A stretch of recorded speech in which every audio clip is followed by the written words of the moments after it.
Assalamualaikum warahmatullahi wabarakatuh.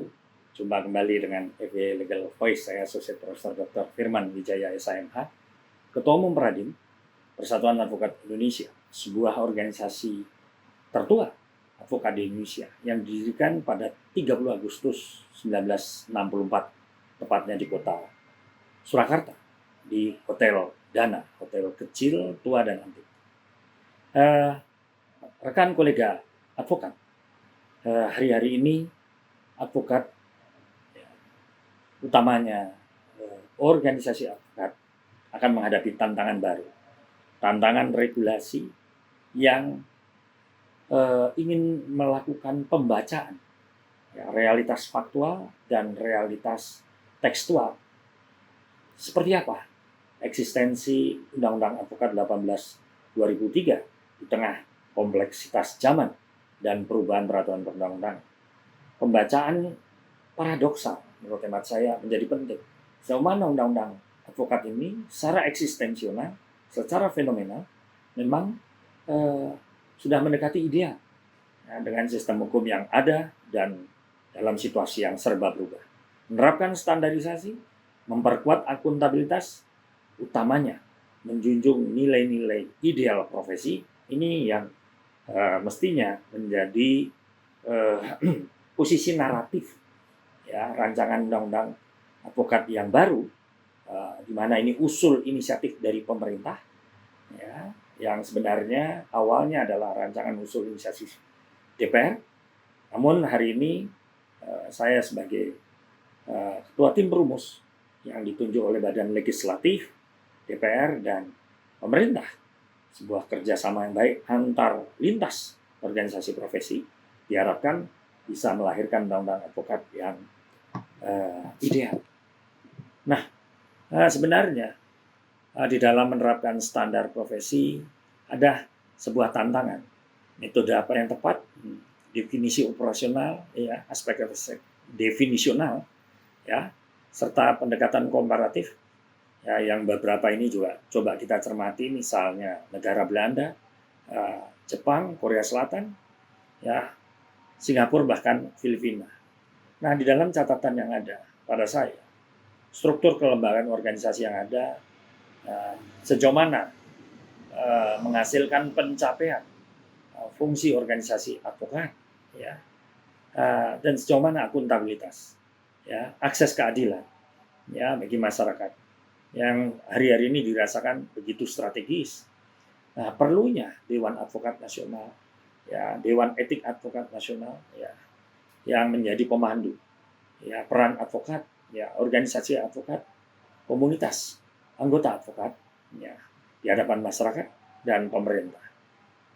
Rasanya Undang-Undang 18/2003 memerlukan sebuah dekonstruksi, rekonstruksi, dan reformulasi, sebagai sebuah reevaluasi terhadap eksistensi lembaga advokat yang terus saja mencari bentuknya.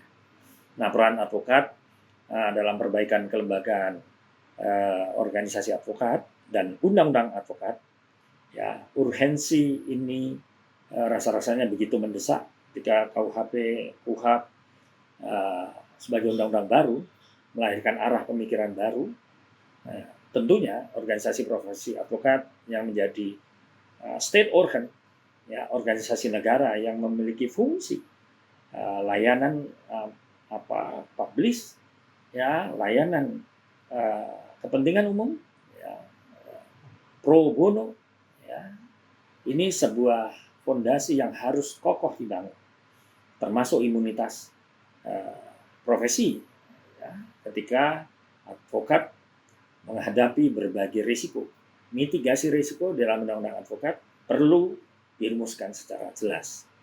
Redesain kelembagaan organisasi advokat, rekrutmen, kemudian pengawasan, kemudian kode etik bersama, Dewan Advokat Nasional itu adalah single regulator yang menggantikan isu single bar atau multi bar, sebagai pilihan model organisasi profesi, termasuk twin bar, yang rasa-rasanya menghadapi tantangan zaman yang terus berubah. Karena itu sebenarnya uh, diperlukan sebuah desain yang kalau kita melihat di berbagai negara, misalnya Belanda ada Nova ya, yang mendesain struktur Nederland Advocaten, dan juga otoritas-otoritas yang mengkualifikasi dan bar exam ya, pengujian izin praktek, dan termasuk penegakan kode etik ya. Ini menjadi isu yang begitu menggema di dalam usulan rancangan undang-undang advokat 2026 ini.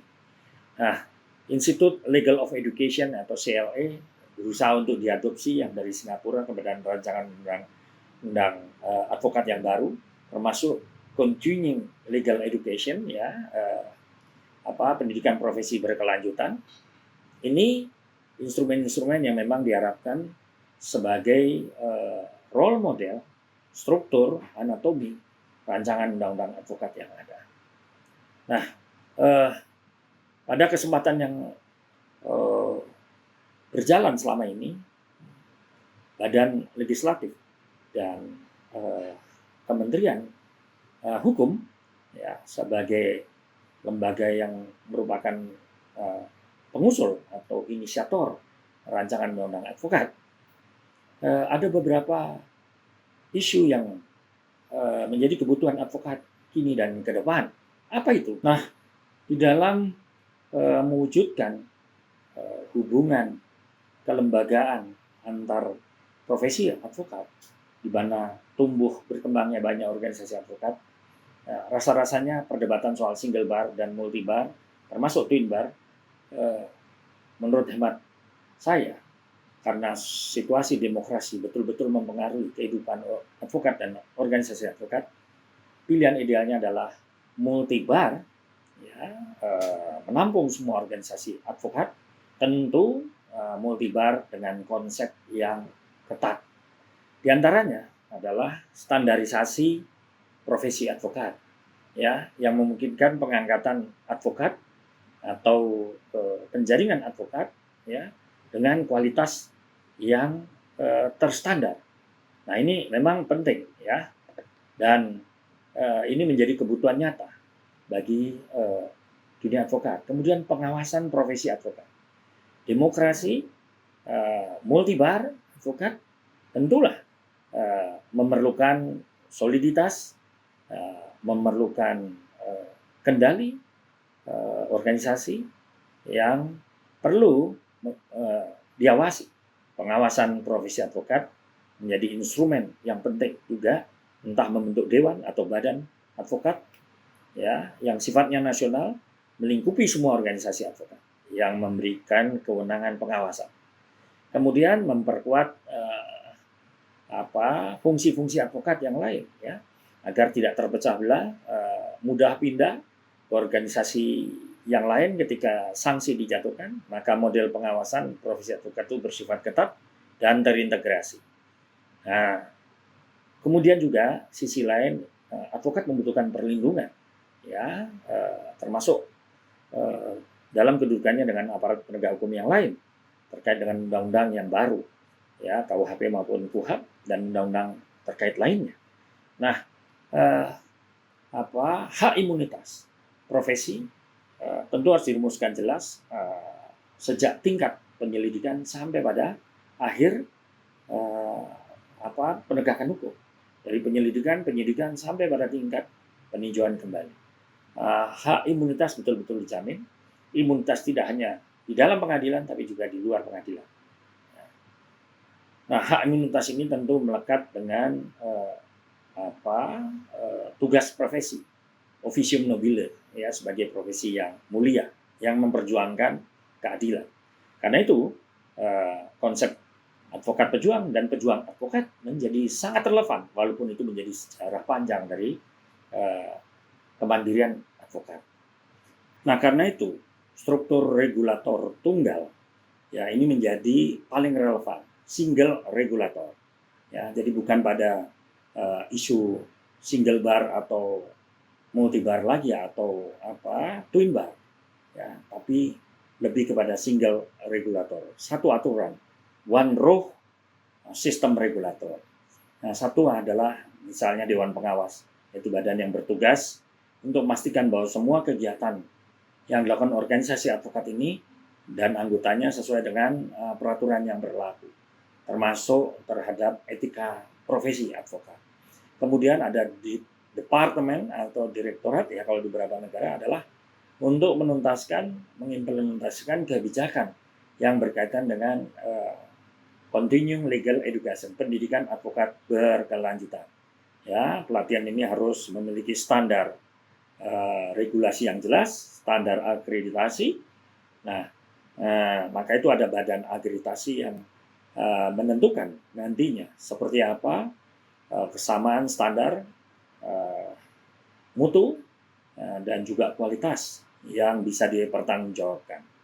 Nah, karena itu sebenarnya di dalam perkembangannya badan penyelesaian sengketa atau alternatif penyelesaian sengketa itu juga diperlukan yang memberikan fungsi jika para advokat mewakili kepentingan kliennya tentu bisa menghadirkan proses peradilan dan penyelesaian sengketa yang cepat. Nah, badan penyelesaian sengketa advokat ini diharapkan bisa difungsikan dalam undang-undang advokat.